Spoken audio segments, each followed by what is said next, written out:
Dear students, in this session we are going to learn the evaluation of age data, young and old ages. The purpose of this session is to make you understand the age data and its problems and perhaps some of the solutions of the young and old age data, as it is often found that there are serious issues with respect to the young and old age data. The problem of errors in age reporting is associated with different types of biases in different age groups. We have also discussed several measures which are mainly based on age ranging from 23 to 62 in the case of Whipple's index, or 10 to 70 in the case of Mayer's index, or to some extent around that score in the case of even UN joint score. All this indicates that none of these measures have captured the errors that can typically occur in the very young ages and also the older ages 70 and above. So, this two age group defined as young and older people has an association with several but we should also understand that it is very important that the data of these two age groups are captured accurately, as this data has very high significance for many policies and programs. For instance, the young and old people has an association with private and public policies and the quality of the health status and the quality of other social welfare measures are supposed to be more concentrated on this particular age group. It is also important to understand some of the importance of collecting accurate data of this age group. Firstly, most of the policy measures, whether it is in terms of the health, whether it is in terms of other public measures, are all often concentrated in these two age group, young as well as the old. And secondly, population in the young and older ages are critical indicators to measure the dependency ratio, which is an important variable to measure the pressure on the population of the working age population. So, any inaccuracy in the data of the young and old will indicate perhaps wrong information or provide wrong information on the dependency ratio and the pressure which is available for the working age population. Thirdly, the population in the young and older ages has great relevance to the government expenditure on education, health, social security and so on and so forth. Therefore, it is so essential to understand and evaluate the errors in these two concerned age group, because many often for many countries most of the social security measures will be concentrated among the elderly and most of the health and educational expenditure are either concentrated among the younger age group population and to some extent the health expenditure on the elderly.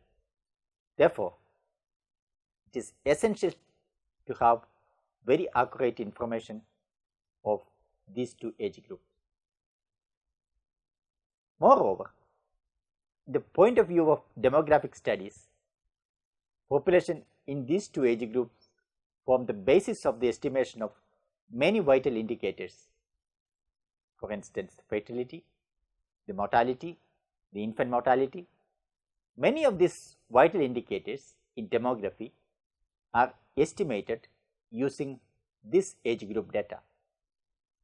For instance, the census data on 0 to 4 age group, which is primarily the births which has taken place the last 5 years, is often used to estimate fertility rate for during the last 5-year period, or the census data on 5 to 9 age group, which is the birth taken place from 5 to 9 years back in that particular country, is often used to estimate the fertility rate of that period between 5 to 9 years prior to the census or the survey. Therefore, it is important that this data is captured accurately to avoid any errors in the estimation of fertility or mortality, because infant mortality rate typically necessitates data on infant deaths and births accurately for the with the younger age groups. It is also true that demographers have argued that errors in the young age data 0 to 4 and 5 to 9 are much more severe than the errors in the older age data than 70 plus. So, naturally, it is important that the younger age group population is analyzed much more carefully to understand the data inaccuracy compared to the data of the elderly. So, given the importance of this data, it is also useful for us to look at carefully how actually this data can be made better, or how one can really understand the inaccuracy in this data. In the traditional societies, if you look at with lesser education level, there are often possibilities of misstatements of ages, and particularly of the child in the younger ages and people in the older ages. For instance, in large scale surveys where there are large number of information is collected from a household, it is also many times collect information on the birth history, which is the births which has taken place for a couple in their lifetime. It is often found in such surveys when the questionnaire is generally large and predefined, it is observed that the enumerator or the respondent displaces the ages of the persons beyond the timelines, and naturally finally lead to misstatements of the births of the recent births, which all leads to something called a underreporting of the births in the last 5 years or last 10 years, as well as the misstatement of ages in the last 5 to 10 years. There are also several such types of errors related to the young and old data, and we will in this session will discuss some of these issues and find out what are the possible measures to address such errors and what are the possible measures to evaluate the inaccuracy in the age data of the very young and old. The age data for the young and old are available in India and many other parts of the country from different data sources. Census obviously gives the age distribution of the entire population, and thus we get information of all ages, whether irrespective of their young or whether old. In India, we have also sample registration system, which provides information for the sample areas for the registration of births, deaths and other major vital indicators, so which also are subject to certain errors, particularly age misreporting as well as age misplacements. The civil registration system systematically underestimates the births and deaths in the country. Still, India does not have a full covered civil registration system. Naturally, it is not widely used for understanding the age and sex misreporting at younger and older ages, as it is well known that civil registration system does not capture all the births and deaths in the country. In addition, there are also large scale surveys which is taking place in India and many other parts of the country, many other parts of the world, like demographic health surveys in the form of National Family Health Survey, and other similar surveys also estimate the age distribution as well as many other vital indicators at the younger ages as well as at the older ages.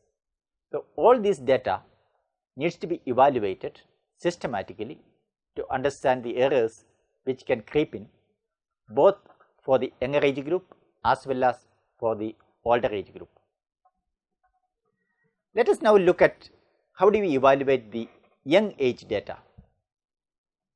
The evaluation of the young age data can be classified into three groups based on the kind of errors are observed in different sections of the age groups. These three age ranges can be classified as 1. The births as well as the ages less than 1 year old, particularly which is generally known as infants, and second, the age range between 0 and 4 or under 5 ages, which is generally known as child, and the age range between 5 to 9 years, which is 5 years to less than 10 but more than 5 years of age. In each of these ages, the chances of errors are different, so this has to be addressed separately.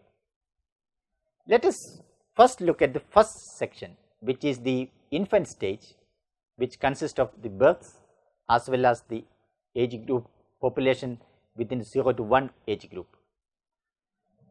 Birth reporting, as all of us know, faces two fundamental challenges related to the omission and displacement. The omission of births is defined as the removal of the information associated with the newborn and infants or non-response to the questions that have specifically based on the age group.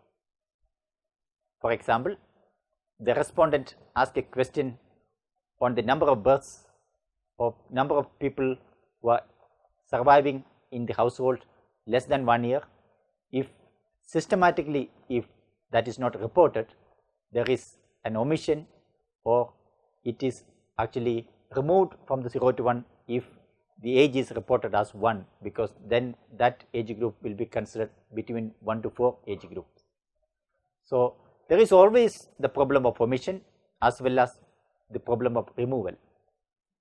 There are displacement of the births is referred to as the shifting of ages of the child from 0 to 1 to the avoid lengthy enumeration process, because in surveys, if a respondent report any child having 0 to 1 year of age in that household, there are subsequent questions which are asked to understand the health status and other aspect of the child's growth.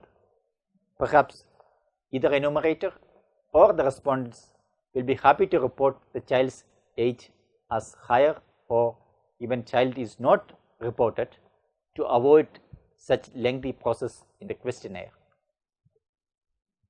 It has been observed that in many countries that children under 5 years of age group are omitted from the survey due to several social and cultural factors. Many mothers tend to misreport information on the age of the dead child to skip the parity of the births who later die. So, not only that there is underreporting of children in the 0 to 5 age group because of various reasons, there are also misreporting or underreporting of the child who are born but died in between. So, partly because the mothers or the respondent did not want to remember an unpleasant experience of that household which experienced during the last recent years, or perhaps it is also an indication that the mother has higher parity birth which is hidden and which is not reported properly. Mothers with higher parity are likely to misreport the exact ages of their elder child born to them. If the birth interval is short, the mothers have always a tendency to report higher birth intervals to reflect that the births had sufficient intervals in between. So, because of all these reasons, there are misplacement, there are misreporting as well as omission of the birth and the children which happens during this age. The omission and displacement of the births can occur from the enumerator or from the respondents or from the both. So, it is necessary that adequate instruments are developed to avoid such displacement through proper training as well as proper measures to address the possible ways the displacement of birth can happen, both from the side of enumerator as well as for the side of the respondent.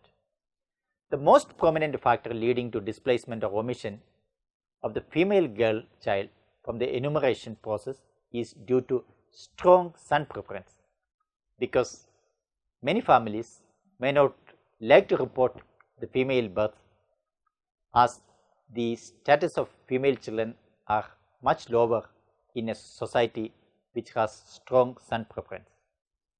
There are three types of omissions of the births which often we notice. One, a tendency to underreport the births of one sex, mostly omit the girl child. And second, omission of the children died either in the first month or of the births within the span of 1 year. These can be sex specific omission as well.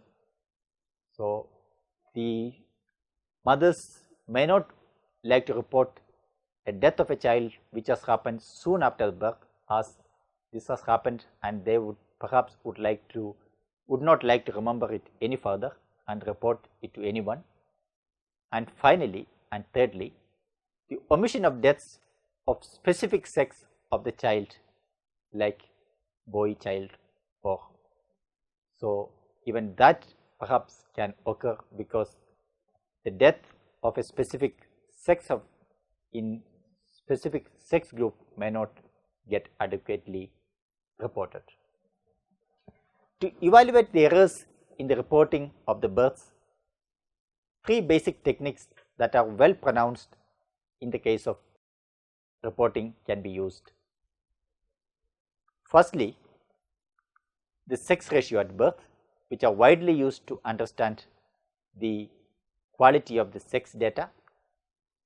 The sex ratios of the neonatal deaths, which is also often used to understand the quality of the death data at the early ages, and the sex ratio of the infant deaths, which are also often used to understand the quality of the reporting of the death information at younger ages.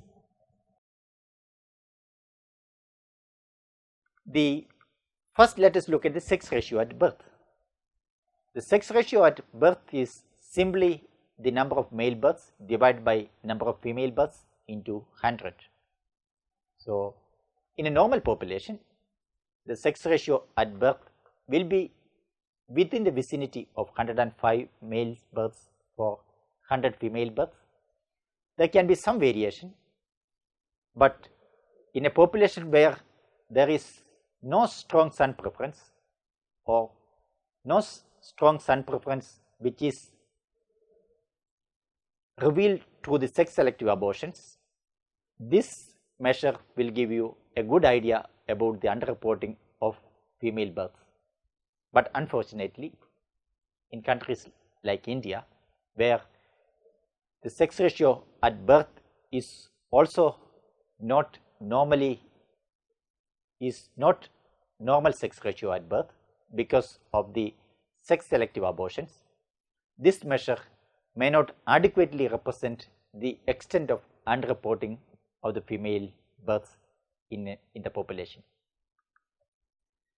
But at the same time, the sex ratio of neonatal deaths undoubtedly gives you an excellent idea about the possibility of female death underreporting in a population, because it is expected that at the neonatal stages, at the very early stages after the birth, the chances of death will be slightly higher among the male births compared to the female births.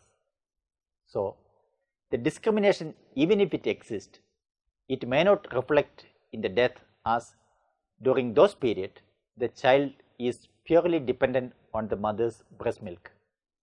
Therefore, if there is considerable difference in the death between male and female, or there are unexpected ratios found compared to the normal sex ratio expected at the neonatal deaths, one can expect that there is considerable underreporting of overreporting of neonatal deaths in that population. The third important ways to understand sex ratio, the third important ways to understand the quality of information of young ages is the sex ratio of infant deaths. The sex ratio of infant deaths normally will be higher for males compared to females, but which also can be computed within the safe range. So, if the ratio is very vastly different from the safe range of slightly higher female deaths, slightly higher male deaths and female deaths, then one would expect that there is problems with the data, mortality data, especially at the younger ages. The infant deaths, however, in India is also slightly higher for females in many instances. Therefore, the normal pattern of infant deaths which is observed across countries may not be relevant to some of the countries like India or in South Asia, as we also observe higher infant deaths in these places compared to male deaths in certain instances. Let us now turn back to the evaluation of errors in 0 to 4 and 5 to 9 age data. As already pointed out, children under 5 years of age are found to be underreported by displacing the child from the eligible age boundary to the boundary of the qualifications based on some other criteria to reduce the burden of extra questions in a questionnaire. This happens particularly in a survey, in a large scale survey, where actually there are substantial number of additional questions associated with the children in the age group less than 5 years of age in terms of their health provision, immunization provision and other health service benefits which they receive up from birth to the age 0 to 4. By eligible age boundary, we mean that any survey cutoff dates from the survey dates are prefixed and the information is asked regarding the particular issues only to those who qualify to be in this eligible age boundary. For instance, if the nutritional information, particularly the weight and height measurement, is only considered for the children 0 to 4, there is a likelihood that the investigator may increase the age of that child from 0 to 4 to next age group, so that extra work associated with the body mass measurement can be avoided. Likewise, in demographic health surveys, anthropometric measures are taken for children under 5 in the demographic health surveys in India, which is known as National Family Health Survey. And in these surveys, age greater than 4 and near to 5 might get displaced to higher age groups to skip these questions. The displacement of child's information can take place either from the enumerator or the respondent. As many societies with higher patriarchal values, girls are not allowed to interact with the surveyors for child-related measures. Reporting of the children age group 5 to 9 is less erroneous than that of the 0 to 4 age group. The only errors that are generally encountered in this age group are overcount of the children around age 6 and 7 because of the forward displacement of the children of 0 to 4 years, because many 0 to 4 children might be reported in the 5 to 9 categories, resulting in an undercount of children in the 0 to 4 age group and overcount in the 5 to 9 age group. In the absence of any severe extraneous factors like trafficking of girls, child labor, etc., the information of children in this age group is normally reliable. Let us look at the sex ratio at the younger ages. Sex ratio is the simplest techniques for the evaluation of the displacement of children in the younger age groups. But this method has some inherent drawbacks, as it also suffers from the limitations of the omissions of the births and deaths. Also, one can compare the sex ratios obtained from surveys or census to that of one derived from the smooth standard population to study the excess of girls or boys displaced. Here is an example where sex ratio of the population below age 10 years is plotted for the census 2011 of India. If we look at it, shows an interesting pattern for the rural and urban areas.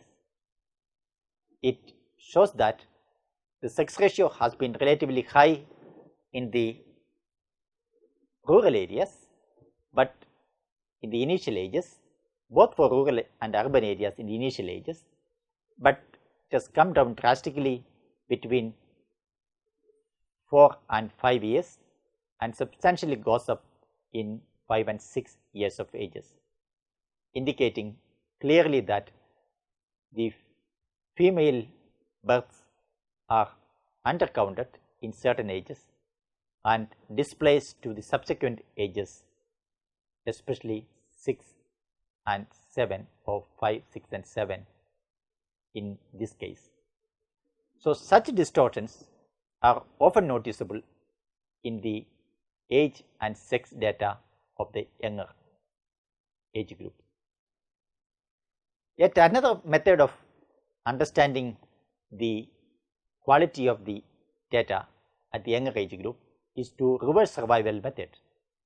A reverse survival method is a powerful tool to indirectly estimate the number of births and children in the specified age group 5 years preceding the survey. This method is based on the population below age 15 and their associated survival pattern.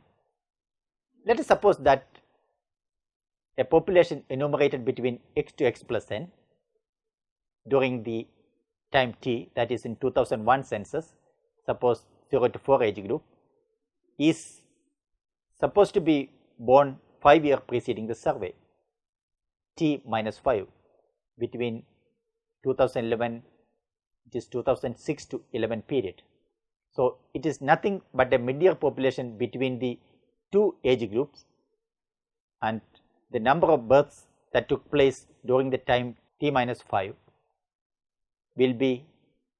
can be measured by adjusting for the mortality during the last 5 year period. So, the births t minus 5 to t can be easily estimated, and from that one can also estimate the birth rate and other parameters in case we have the information on the mortality situation of the last 5 year period for the younger age group. We also look at the evaluation of old age data. In the old age data population, the population data at the older ages also is subject to different errors, and we often know that the respondent often does not report the age of the elderly in the household accurately. Most often they are over-report the age and actually shifted to the subsequent age groups or subsequent digits which are preferred by the households. Most often it is observed that information on older people in the households are not known and thus are misreported, or some preferred ages or exaggerated to get higher digits. Therefore, following are the reasons for misreporting of the ages in the older ages. One is ignorance to report the correct ages, and desire to show a higher age to increase the pride, so that to indicate that the concerned elderly living in the household has much higher ages than what is really the accurate age. If you look at the population age 80 for bigger states of India during the census 2011, you would get an idea how it is getting fluctuated in different ages because of the inaccuracy in data.